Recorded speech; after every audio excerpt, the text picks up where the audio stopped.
قسمت کا لکھا ہوا شخص کو ملتا ہے، یہ بات طے ہے۔ مجھے اور آپ کو وہی مل رہا ہے جو ہماری قسمت میں لکھا ہے، اس سے ایک حبہ بھی، ایک دانہ بھی کم نہیں ملے گا اور ایک زیادہ نہیں ملے گا۔ صحیح حدیث ہے، بخاری کی دیگر کتب حدیث میں موجود ہے، جب بچہ شکم مادر میں 120 دن کا ہوتا ہے، تو 4 ماہ کا جب بچہ شکم مادر میں ہوتا ہے تو اس کی روح پھونکی جاتی ہے، تو فرشتہ آ کے اس کی عمر بھی لکھ جاتا ہے، اس کا شقی و سعید ہونا بھی لکھ جاتا ہے، اور اس کا رزق بھی لکھ جاتا ہے۔ تو رزق جو لکھا گیا وہ ہمیں ملے گا، اور جب جب ملنا ہے تب تب ملے گا۔ جو لکھا گیا ہے وہ بہر صورت ہمیں حاصل ہوگا۔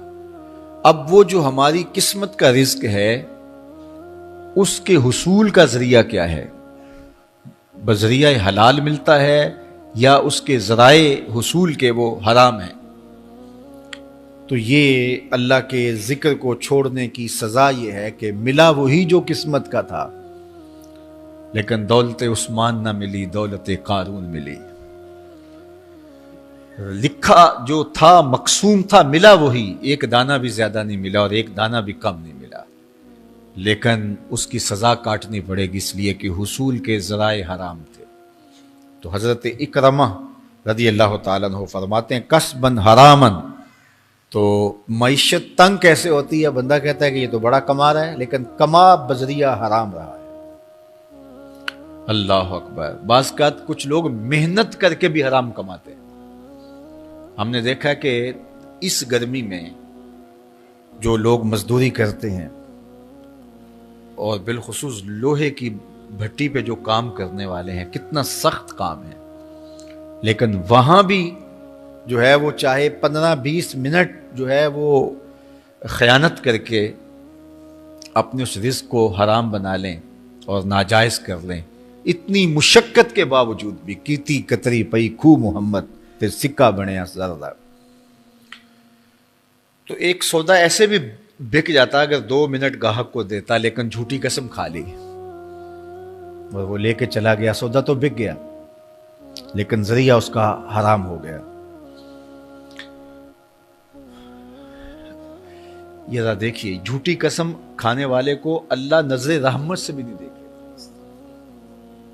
اتنی بڑی سزا ہے اس کی، اور نہ بکتا کوئی اور آ کے لے جاتا۔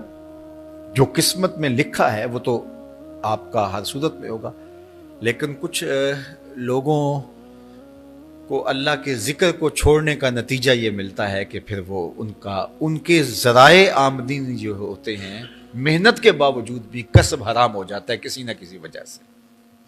کئی لوگ دودھ اکٹھا کرتے رہتے ہیں، آخر میں ایک قطرہ پیشاب کا ڈال دیتے ہیں۔ سادہ مثال آپ کے سامنے رکھوں، کتنی محنت سے وہ کیا تھا، تو اپنی ساری محنت کو ضائع کر دیتے اور حرام کا ٹانکا لگا دیتے، ایک قطرے سے وہ سارا ضائع کر بیٹھتے۔ تو یہ اللہ کے ذکر سے منہ موڑنے کا نتیجہ ہے۔ جب تمہارے دل اللہ کی یاد سے خالی ہو جائیں گے، تمہاری زندگیوں میں قرآن نہیں ہوگا، تمہاری زندگیوں کے اندر اسلام کے اجالے نہیں ہوں گے، تو پھر نتیجہ کیا ہوگا کہ معیشت دنک کیا ہے؟ کسبن حرامن۔ دوسرا معنی کہ تنگ زندگی، تلخ زندگی، جو حضرت عبداللہ ابن عباس سے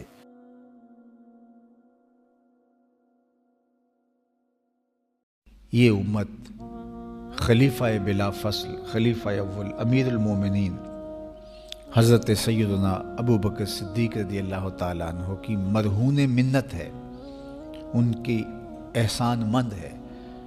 اقبال نے کہا تھا امن الناس بر مولائے ما، کلیم اول سینائے ما، ہستی او کشت ملت را چوں ابر، ثانی اسنین و غار و بدر و قبر۔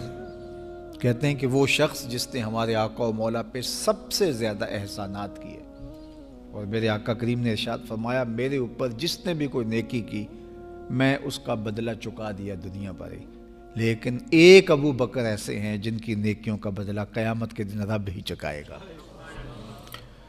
یہ حضور علیہ السلام نے ارشاد فرمایا، اور پھر فرمایا ما نفعنی مال احد قط، ما نفعنی مال ابی بکر، مجھے کسی کے مال نے اتنا نفع نہیں دیا جتنا ابو بکر کے مال نے نفع دیا. اپنا سب کچھ حضور کی راہوں میں نچھاور کر دیا، مال پیش کیا، جان پیش کی، اولاد پیش کی، وقت دیا، ایک ایک سانس حضور کے نام کر دی. کہتے ہیں حضور علیہ السلام کا سایہ نہیں تھا، لیکن ابو بکر رضی اللہ تعالیٰ عنہ سایہ بن کے حضور کے ساتھ رہے، سائے کی طرح حضور کے ساتھ رہے. بدر کے ساتھی، حضر کے ساتھی، سفر کے ساتھی، غار کے ساتھی، حد ہو گئی مزار کے ساتھی. اللہ اکبر. ایک دن حضور ایسے نکل رہے ہیں مسجد نبوی سے تو کوئی لوگ داخل ہو رہے تھے، تو حضور کے دائیں ہاتھ میں ابو بکر کا ہاتھ تھا، بائیں میں حضرت عمر کا ہاتھ تھا.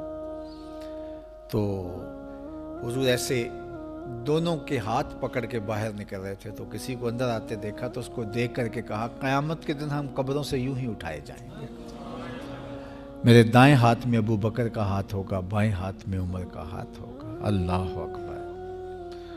سیدہ کہول اہل الجنہ، جنت کے بوڑھوں کا سردار کہا. ابو بکر فی الجنہ، جنت کی بشارت دی. عشرہ مبشرہ میں سے پہلا نام حضرت ابو بکر رضی اللہ تعالیٰ عنہ کا ہے.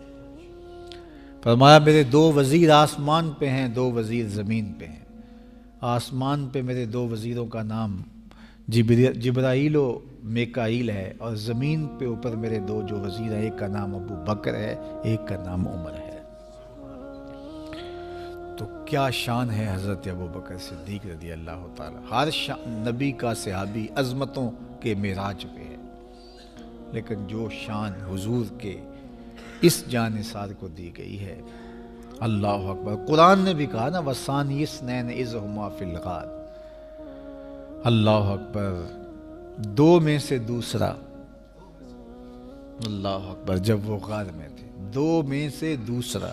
اس لفظ کی خوبصورتی ملاحظہ کیجئے، 2 میں سے دوسرا. حضرت عمر کہا کرتے تھے، حضرت صدیق اکبر کا ذکر کرتے ساتھ رو پڑتے اور کہتے کہ ابو بکر میری ساری زندگی کی نیکیاں لے لیں، وہ غار والی ایک نیکی مجھے دے دیں. ساری نیکیاں زندگی کی ابو بکر لے لیں، ایک نیکی غار والی مجھے دے دیں. تو ان کی ساری نیکیاں ایک طرف اور ابو بکر کی ایک نیکی ایک طرف. اور حضرت عمر کہا کرتے تھے کاش میں ابو بکر کے سینے کا بال ہی ہوتا. کوئی کم شان ہے؟ یہ حضرت عمر کہہ رہے ہیں. یہ عمر جس کے بارے میں میرے حضور علیہ السلام نے فرمایا کہ میرے بعد اگر نبوت کا دروازہ بند نہ ہوا ہوتا، میرے بعد اگر کسی نے نبی ہونا ہوتا تو وہ عمر ہوتا. اتنی شانوں کے مالک. ان الشیطان یفر من ظل عمر، شیطان عمر کے سائے کو دیکھ کے بھاگ جاتا ہے. وہ عمر کہہ رہے ہیں کاش میں ابو بکر کے سینے پر لگا ہوا بال ہی ہوتا. یہ شان ہے، یہ عظمت ہے. سارے حضور کے صحابی عظمتوں کے معراج پر، لیکن ان کی شان ہی وکری ہے. کسی پنجاب شاعر نے کہا کہ سارے یار نبی دے سونے، نہیں کوئی اینا یاراں ورگا، نہ کوئی ہویا نہ کوئی ہوسی، اینا جان نثاراں ورگا، نہ اس دھرتی پیدا کیتا، اینا یاراں ورگا، اعظم شان صدیق کی دساں اکو یار ہزاراں ورگا. وہ عظمتوں کی کس معراج پہ امن الناس بر مولائے ماں، کلیم اول سینائے ماں، ہستی او کشت ملت راچو ابر، ثانی سنین و غار و بدر و قبر. بدر کے بھی ساتھی، قبر کے بھی ساتھی، مزار کے بھی ساتھی، غار کے بھی ساتھی. اور اسلام کی کھیتی کے لیے ابر بہار کی طرح برسے اور سیراب کر گئے. اور اس امت کے لیے انہوں نے جو کام کیا وہ انہی کا مقصوم